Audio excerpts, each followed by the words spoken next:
Hola, muy buenos días. Les damos la bienvenida a esta sesión número 2 del módulo número 3 de este curso Riego en un contexto de cambio climático que estamos desarrollando en el marco del programa Transferencia Tecnológica para la adaptación de áreas vulnerables de las regiones de Atacama y Coquimbo. El día de ayer revisamos con el profesor Leoncio Martínez la optimización de riego gravitacional y el día de hoy vamos a revisar el riego tecnificado. La presentación propiamente tal se denomina optimización de sistemas de riego tecnificado y costos energéticos asociados al riego presurizado. Don Leoncio, le doy el pase. Puede compartir pantalla. Bien, gracias Lilian. Buenos días a todos y a todas. Vamos a... confírmeme por favor si se ve bien la presentación. Sí, perfecto. Se ve bien. Perfecto. Ya. La charla de hoy día es optimización de sistemas de riego tecnificado y costos energéticos asociados al riego presurizado.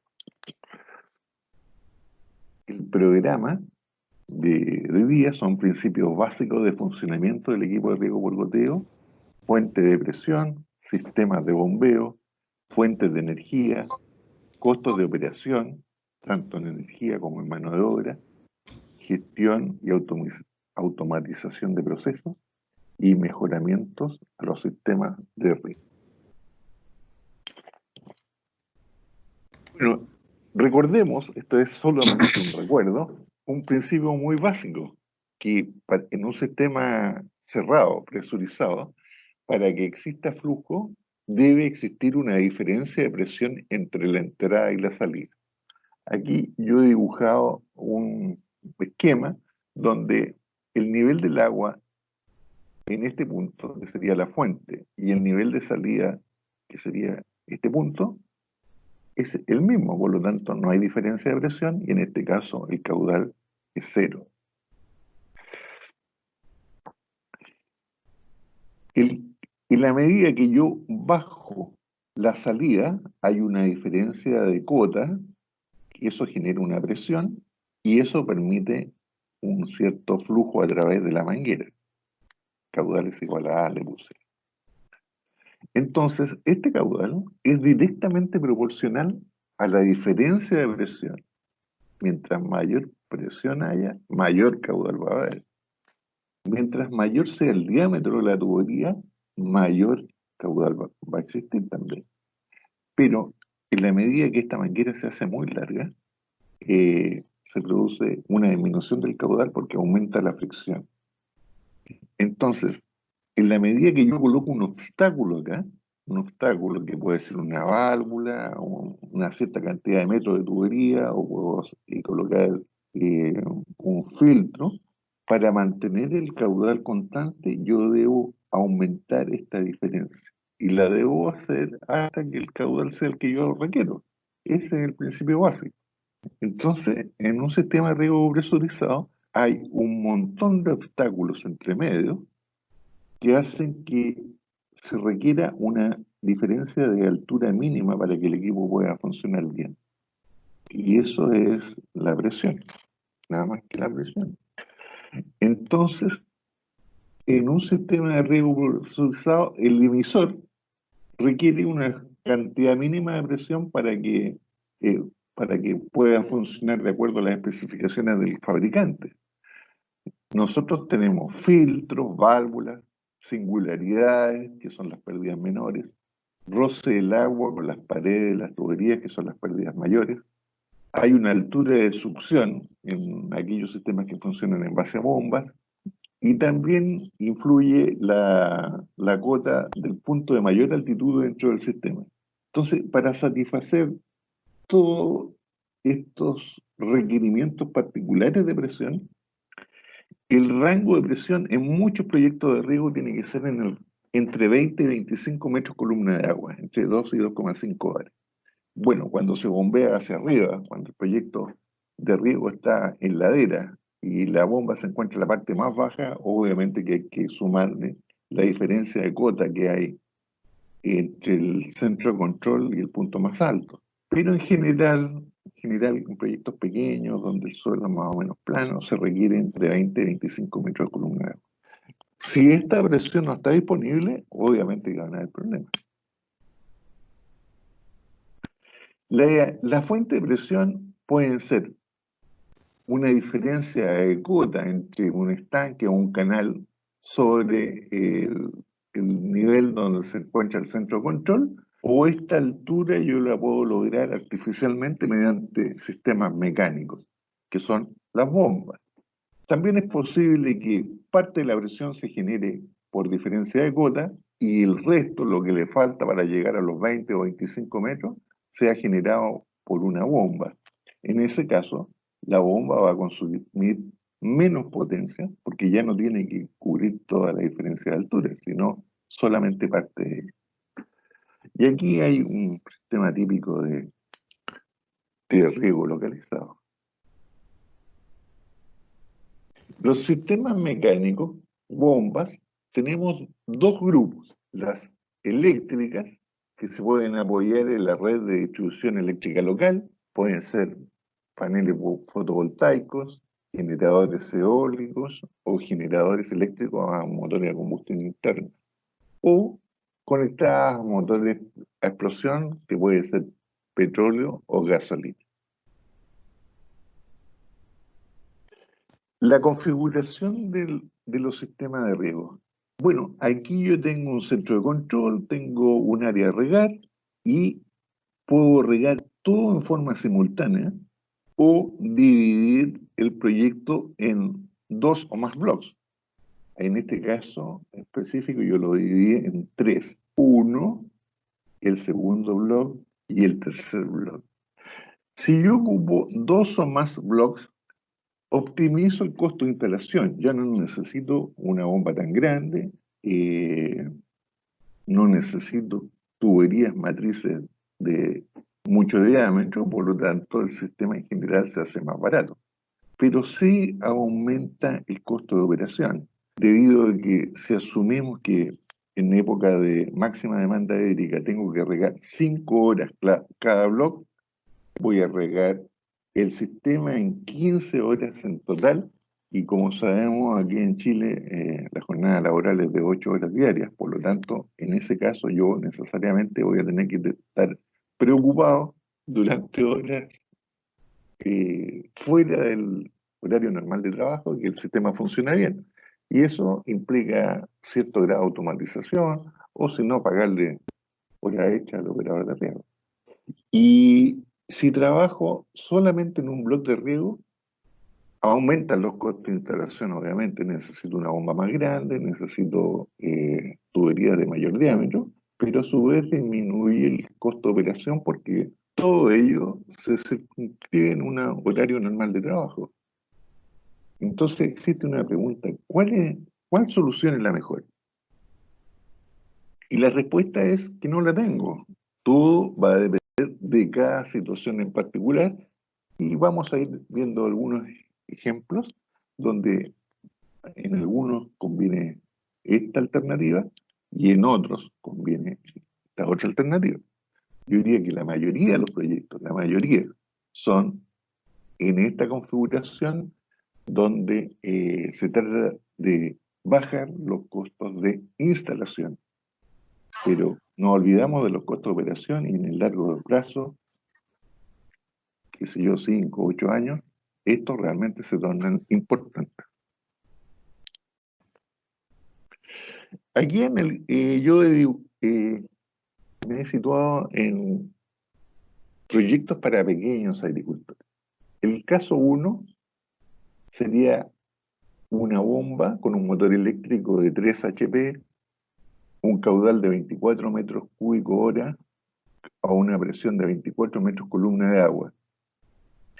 Con esta configuración, lo máximo que yo puedo regar son 4 bloques de riego por día. Y si yo tengo una intensidad de precipitación de 1,05 milímetros por hora, prácticamente estaría ocupando las 24 horas de riego, y lo máximo que podría regar serían 9,1 hectáreas bajo esta configuración. Coloqué esta potencia 3 HP porque es lo máximo que uno puede aspirar cuando es abastecido por corriente eléctrica monofásica. Y el caso 2, usé una bomba de la mitad de la potencia de la anterior. Esta tiene un caudal de 10,5 metros cúbicos hora, la presión es casi la misma, 23 metros columna de agua. Lo máximo que puedo regar son 4 bloques de riego, con una intensidad de precipitación de 1,53 milímetros hora. El tiempo de riego sería de 4,6 horas por bloque. Lo máximo que yo podría ocupar sería 18,3 horas por día, y en este caso lo máximo que puedo regar son 2,7 hectáreas. Entonces, aquí yo tengo una pregunta. Si un proyecto tiene 2,3 hectáreas, o sea, hasta un proyecto relativamente pequeño, ¿por qué no regar en un solo bloque en vez de 3 bloques de 0,75 hectáreas? Entonces la respuesta es no lo sé, no puedo meterme en el bolsillo del agricultor porque a veces él tiene cuotas respecto a la cantidad de dinero que dispone para hacer inversiones. Pero es conveniente considerar la inversión inicial, que es una parte, y los costos de operación y mantención, que es otra parte. Y a veces esto realmente, a veces nos induce a hacer una inversión un poco mayor y bajar los costos de operación. Acá están los precios de las bombas eléctricas. Aquí, a ver, traté de ser cuidadoso y elegí la misma marca, no significa que yo esté recomendando esta marca.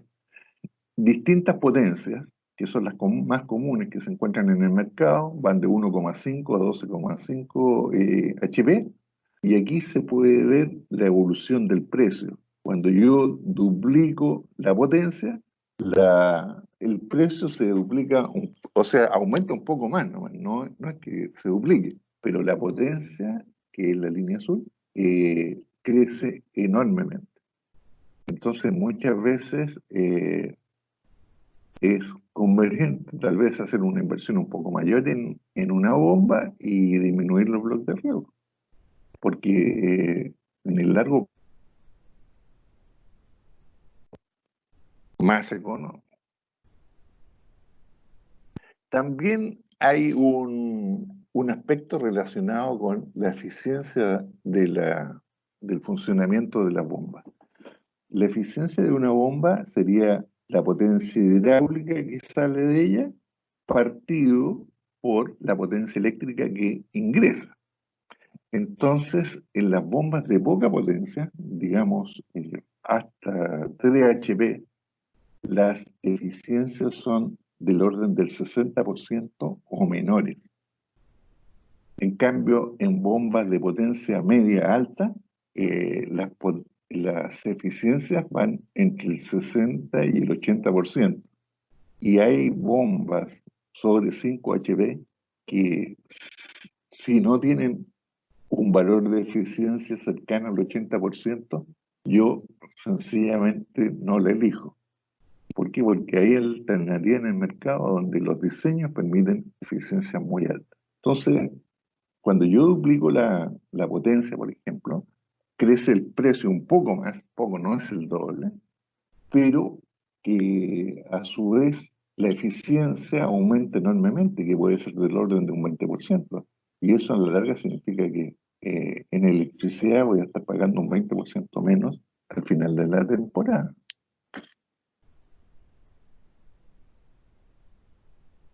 Costo de la energía eléctrica. La energía eléctrica trifásica, estos son valores reales, esto porque le pedí a un agricultor que me pasara sus boletas de electricidad, y el valor del kilowatt es alrededor de 140 pesos por kilowatt. Y en energía monofásica, esto es analizando la cuenta de luz de mi casa, saqué el valor es de 173 kilowatts. Esto tomémoslo como referencia porque en cada situación es particular, ya que hay costos extra relacionados con arriendo de medidor, qué sé yo. Pero esto es el valor final dividido por los kilowatts. Por lo tanto, aquí hay una serie de costos que están ya incluidos. Y el costo de la energía eléctrica sería alrededor de 100 a 140 mil pesos por hectárea año, en el caso de un pequeño agricultor que utiliza una bomba de menos de 3 HP. Si yo tengo que regar 900 milímetros al año y utilizo la configuración de un bloque o de 3 bloques, los precios que se pagan en consumo de electricidad es prácticamente el, el mismo. No hay mucha diferencia, considerando corriente monofásica. Pero aquí se puede ver que hay una pequeña diferencia y esa diferencia está constituida por una mayor eficiencia de la bomba. Bueno, acá tal vez no es significativo, pero en otros casos que vamos a ver más adelante, sí se torna importante esa diferencia. Bueno, otro caso es que no tenga el campo corriente eléctrica y yo vea en la necesidad de usar un motor bencinero. Los motores bencineros no son de poca potencia, parten de 5,5 HP para arriba y en este caso el costo de una bomba es de 583.100 masivas, una bomba de estas características. Es cierto que si voy a Sodema o a otro vendedor voy a encontrar bombas más baratas, bastante más baratas, pero generalmente esas bombas son para uso de pocas horas en el año. Si yo se me ha inundado la casa y yo quiero sacar agua y voy a comprar una bomba, obviamente voy a hacer el trabajo, pero la bomba no va a funcionar muchas horas en el año. En cambio, las bombas para agricultura, yo creo que tienen que ser de buena calidad porque van a trabajar muchas horas en el año, generalmente más de 1000 horas. Entonces, el consumo que genera cuando la bomba, cuando la necesidad de energía es de 2,2 kilowatts es entre 1,5 y 1,7 litros hora. El valor de la gasolina es 765 pesos al litro, esto es en Ovalle. Y acá está el ejercicio. En electricidad, si uso electricidad, pagaría 223 mil pesos al año. Y si es en gasolina, pagaría prácticamente 3 veces más. Por lo tanto, el uso de energía fósil para riego eleva los costos por hectárea en hasta 3 veces más que el uso de la electricidad. Obviamente que si yo tengo un proyecto pequeño, lo que me conviene a mí es regar todo el proyecto de una sola vez. Bueno, en vez de usar un motor una bomba accionada con un motor a combustión interna, yo podría usar una bomba, o sea, un motor eléctrico, pero accionado por un generador. Acá se reemplaza el suministro de energía eléctrica desde la red. O sea, ya no hay red, uso el generador. Yo diría que por la carga de trabajo, el número de horas al año, ojalá el motor fuera a petróleo cuando se usa un generador. Son de alto valor y están diseñados realmente para un trabajo pesado. Dado el nivel de la inversión, se debe trabajar en bloques de riego grandes porque el costo de la energía en este caso es bastante grande. Y el generador siempre tiene que estar en concordancia con la potencia de la bomba. Yo conozco un caso, me tocó profesionalmente ver un caso donde se usaba un generador de 30 kilowatts para abastecer una bomba de 2,2 kilowatts. Obviamente que es una inversión extremadamente alta como para una necesidad de energía tan limitada. Ahora, yo no sé si el agricultor lo compró en un remate, se lo regalaron, lo compró nuevo, no sé. Pero en ese caso había eh, no hay concordancia entre la potencia generada por el generador y el consumo de potencia de la bomba.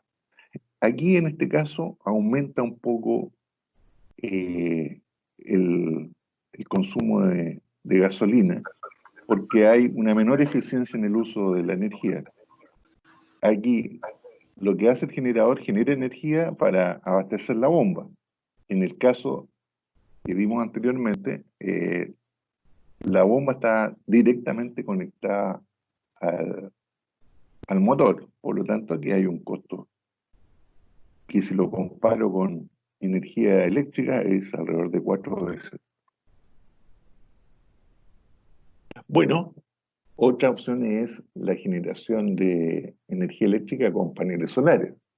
Aquí yo tengo una cotización relativamente reciente, donde el valor neto es 683.700 para 0,75 kilowatts. Yo hice una extrapolación lineal y, como el ejercicio yo lo venía haciendo con un motor de 2,2 kilowatts, el valor en ese caso sería de 2 millones de pesos. Y yo creo que no ando muy perdido. Mañana a lo mejor van a poder aclarar esta situación con el panelista que va a hablar sobre energías alternativas. Y en este caso se requerirían 9 paneles solares de 300 watts para suministrar esta potencia. Y aquí se debe procurar regar todo el proyecto en el máximo de 6 horas al día. ¿Por qué? Porque esa es la hora donde hay mayor radiación solar y donde se le puede sacar mayor provecho a la energía lumínica. La inversión es equivalente a comprar una bomba nueva de 2,2 kilowatts y pagar 4,5 años de cuenta de luz. O sea, la energía a través de paneles solares no resulta muy barato, pero en el largo plazo sí. Hablando un poco de radiación solar, en nuestra zona, la tercera y la cuarta región, el cenit, que es el punto donde el Sol se encuentra prácticamente perpendicular a la superficie de la Tierra, ocurre alrededor de las 14 horas. Las horas de radiación solar aparecen en este gráfico y la máxima radiación solar empieza prácticamente a las 10 de la mañana hasta las 5 de la tarde, 10, 11 de la mañana. Por lo tanto, en ese punto se logra la máxima eficiencia de captura de energía proveniente del Sol.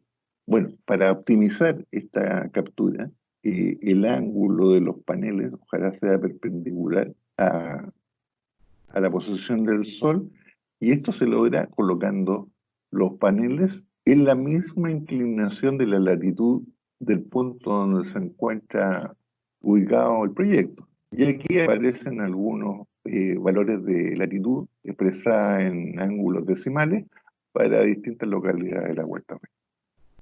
Entonces, en este punto es donde yo debo sacarle el máximo provecho al panel solar. Y en este caso, perdón, en este caso también convendría que todo el proyecto se regara de una sola vez. ¿Por qué? Porque no voy a tener energía disponible durante gran parte de las 24 horas que dura el día. Generadores eólicos. La generación de energía cuando utilizo generadores eólicos es inestable, porque la velocidad del viento no es siempre constante. Entonces, se requiere de dispositivos electrónicos que regulen la entrega de electricidad a un nivel constante. Se necesitan estos dispositivos y es necesario disponer de un banco de baterías. Mientras mayor es la potencia de la bomba, más baterías voy a tener que tener. Y en este caso el precio aumenta enormemente. Generación de energía a través de este mecanismo es útil para superficies relativamente pequeñas, ¿ah? Porque si no tendría que yo tener bancos de batería muy grandes, y se recomienda para zonas donde hay poca luminosidad. Por ejemplo, si yo quiero instalar un riego, un invernadero en Puerto Natales, yo creo que esto me conviene más que tener paneles solares, porque hay gran parte del día está nublado. En cambio, acá en la cuarta región, si hay un proyecto en una comunidad agrícola, yo me iría derechamente en los paneles solares. Bueno, existen proyectos combinados donde se pueden usar paneles solares o un generador eléctrico. El panel solar yo lo puedo usar durante 6 a 7 horas como máximo y el generador eléctrico lo puedo utilizar en el tiempo complementario donde no hay energía lumínica. En la época de máxima demanda hídrica, los paneles solares podrían suministrar energía para regar 1 o 2 bloques y el resto lo haríamos con el generador eléctrico. Bueno, vamos a hablar un poquito de la mano de obra de cada riego porque es importante conocerla, ya que de esa forma podemos estimar cuánto es el valor en el largo plazo y tal vez reemplazando algunos componentes o haciendo automático el sistema podríamos ahorrarnos parte de ese valor y lo mejor la amortización sería en un par de años solamente. ¿Qué es lo que debe hacer el operador? Debe abrir y cerrar válvulas, debe controlar presiones y caudales, debe supervisar el buen funcionamiento del sistema de riego, que no hayan fugas, que no hayan emisores tapados, reparar desperfectos menores. Está todo el proceso de la fertilización y la quimización, hay que preparar las soluciones madres, pesar, agitar, qué sé yo, y también el lavado de lateral y tuberías matriz. Entonces, ¿cuánto cuesta la mano de obra de cada riego? Bueno, estos son valores que yo saqué hablando con distintos agricultores y es una tabla que confeccioné la semana pasada y tal vez no sea estrictamente valedera en algunos proyectos específicos, pero sí representan un valor promedio realista. Y en proyectos grandes de más de 10 hectáreas se requiere entre 1 y 1,5 jornales, fundamentalmente porque hay que pagar horas extras. Y proyectos entre 5 y 10 hectáreas entre 0,7 y 1 jornal. Proyectos entre 3 y 5 hectáreas, 0,33 a 0,5 jornales por mes. Y proyectos menores a 3 hectáreas son 0,25 a 0,33 jornales por mes. Es importante que considerar las horas extraordinarias de sábados y domingos durante el mes, al menos 3 meses del año. Los meses de máxima demanda hídrica, que sería desde finales de noviembre a comienzos de febrero, yo creo que hay que regar sábado y domingo también. Por lo tanto, hay que pagar esa mano de obra. Bueno, se pueden hacer algunas inversiones de manera de optimizar el funcionamiento de los equipos de riego. Se pueden automatizar algunos procesos como la limpieza de los filtros, la apertura y cierre de válvulas y la fertilización.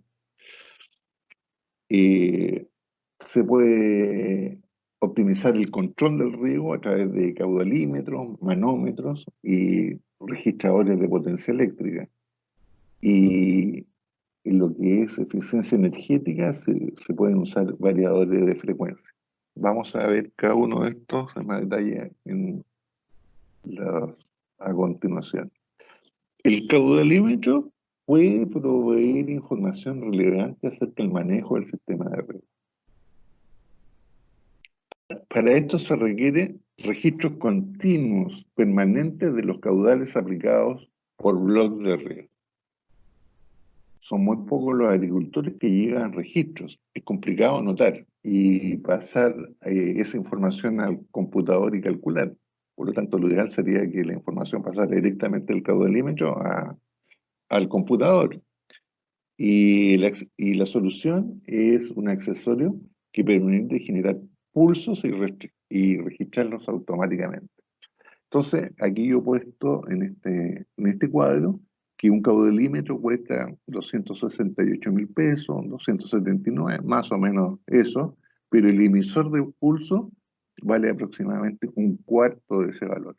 No cuesta mucho hacer hacer una inversión extra en un emisor de pulso, en un data logger, y de esa forma yo voy a saber exactamente cuánto se ha aplicado. Y aquí, por ejemplo, hay un proyecto de 4 bloques de riego, superficies de alrededor de 1 hectárea, las fechas, cuántos litros se aplicaron en cada uno de los turnos de riego, y yo a través de un cálculo sencillo aritmético puedo registrar cuánto fue la altura de agua aplicada: 7, 7,3, 7,15, 6,9.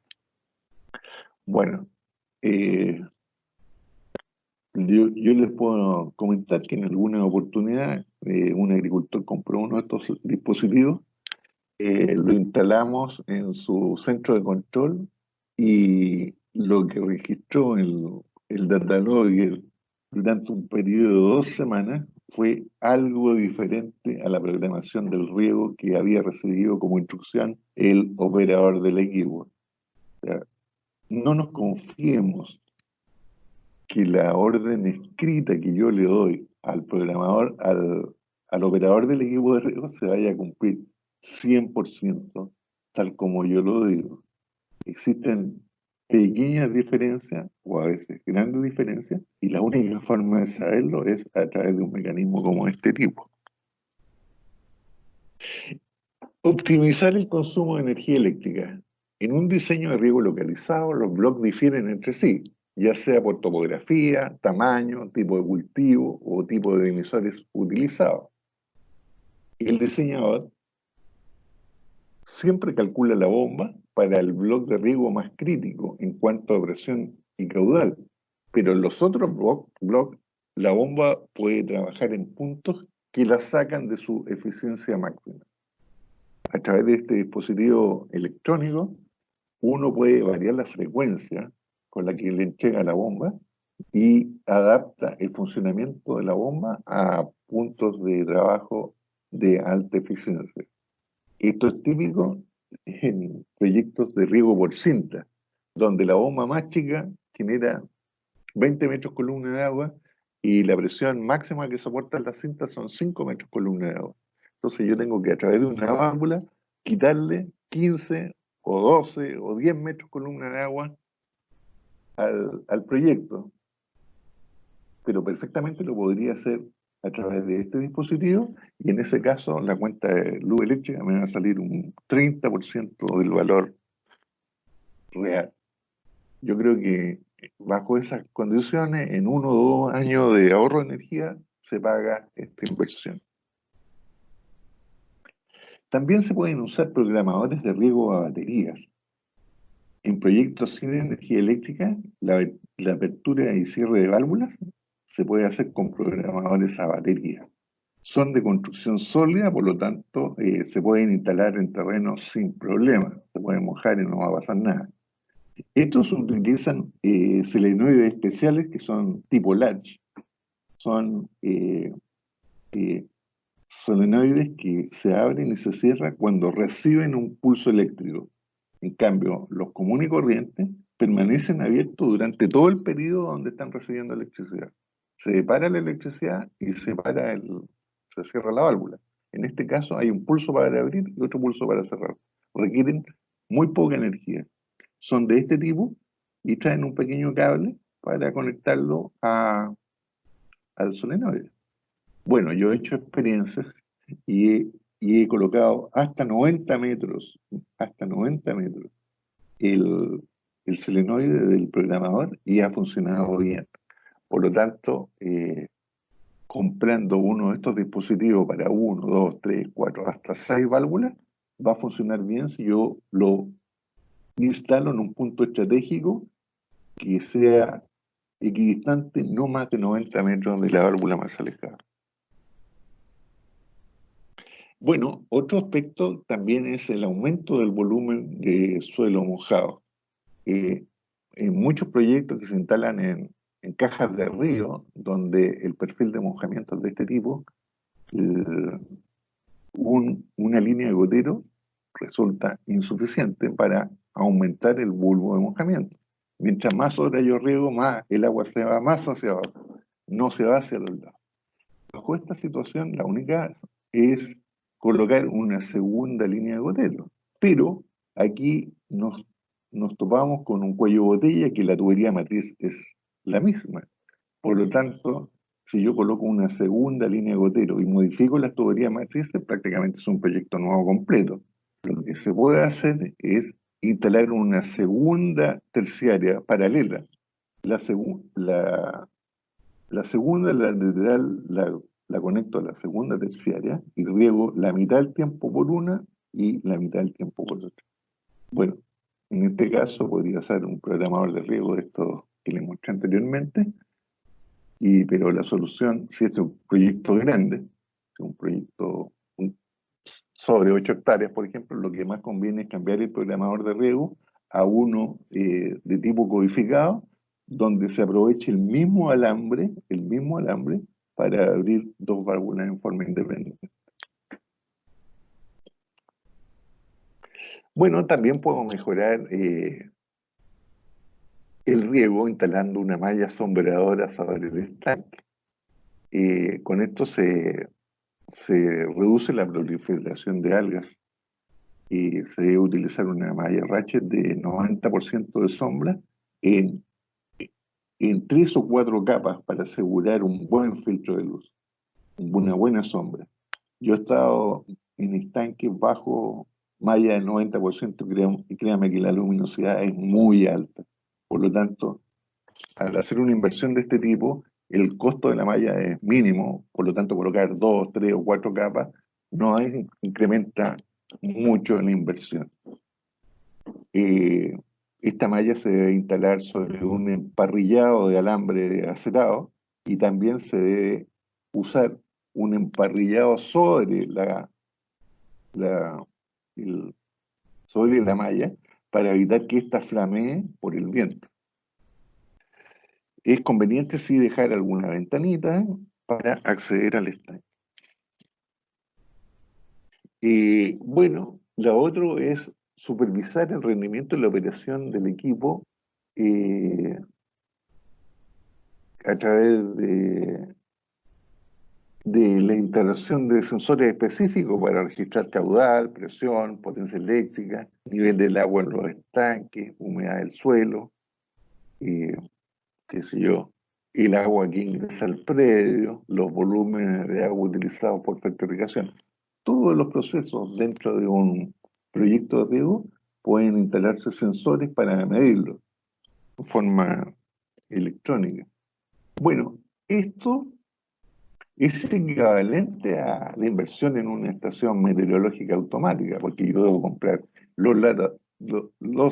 el datalogger, los datalogger y los distintos sensores. Y aquí coloqué